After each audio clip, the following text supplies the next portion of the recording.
Halo semuanya, perkenalkan nama saya Nur Alifa Ramadhani. Di sini saya berkesempatan untuk menjelaskan tentang proses lahirnya Pancasila. Proses lahirnya Pancasila sendiri sebagai dasar negara Indonesia merupakan sebuah perjalanan intelektual dan spiritual yang sangat dinamis. Bermula dari keprihatinan sekaligus harapan akan masa depan bangsa yang merdeka.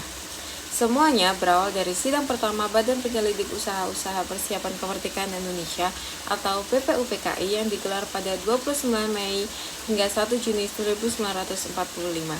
Di tengah suasana penuh tekanan di bawah pendudukan Jepang, para tokoh bangsa berkumpul di gedung Tuyu Osangiin, Jakarta untuk menjawab pertanyaan fundamental dari Ketua BPUPKI, Dr. Rajiman Widyadiningrat, mengenai apa sebenarnya dasar filosofis bagi Indonesia jika kelak merdeka.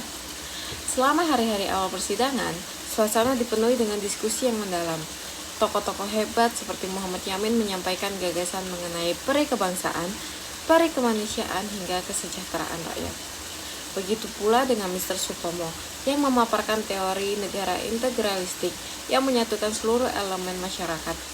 Namun, momentum besar terjadi pada tanggal 1 Juni 1945. Insinyur Soekarno berdiri di podium dan menyampaikan pidato yang sangat berpengaruh tanpa naskah. Beliau mengusulkan 5 prinsip dasar yang ia beri nama Pancasila, sebuah istilah yang ia dapat atas saran seorang teman ahli bahasa. 5 dasar tersebut mencakup kebangsaan Indonesia, internasionalisme atau pre-kemanusiaan, mufakat atau demokrasi, kesejahteraan sosial, dan ketuhanan yang berkebudayaan. Setelah pidato Soekarno, proses penyempurnaan terus berlanjut melalui pembentukan Panitia 9. Kelompok kecil yang terdiri dari golongan kebangsaan dan golongan Islam ini bekerja keras untuk menyelaraskan pandangan agar tidak terjadi perpecahan.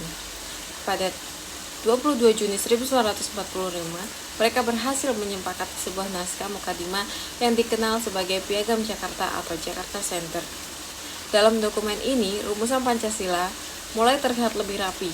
Meski pada sila pertama terdapat klausul yang menyatakan kewajiban menjalankan syariat Islam bagi pemeluk-pemeluknya. Keberhasilan Panitia 9 ini menjadi jembatan penting yang menyatukan berbagai aspirasi dari kelompok yang berbeda demi satu tujuan, kemerdekaan Indonesia. Tanpa akhir yang paling menentukan terjadi tepat sehari setelah proklamasi kemerdekaan, yaitu pada 18 Agustus 1945. Dalam sidang Panitia Persiapan Kemerdekaan Indonesia atau PPKI, demi menjaga persatuan dan kesatuan bangsa, terutama untuk mengakomodasi keberagaman saudara-saudara kita di wilayah Indonesia bagian timur, para tokoh bangsa dengan kebesaran hati bersepakat untuk mengubah sila pertama menjadi ketuhanan yang Maha Esa. Keputusan ini merupakan bukti nyata dari sifat inklusif dan toleransi yang menjadi jiwa bangsa Indonesia. Dengan pengesahan pembukaan Undang-Undang Dasar 1945 pada hari itu, Pancasila secara konstitusional resmi menjadi dasar negara yang kokoh, yang kita kenal dan junjung tinggi hingga hari ini sebagai identitas bangsa yang tak tergoyahkan. Sekian penjelasan singkat dari saya. Wassalamualaikum warahmatullahi wabarakatuh.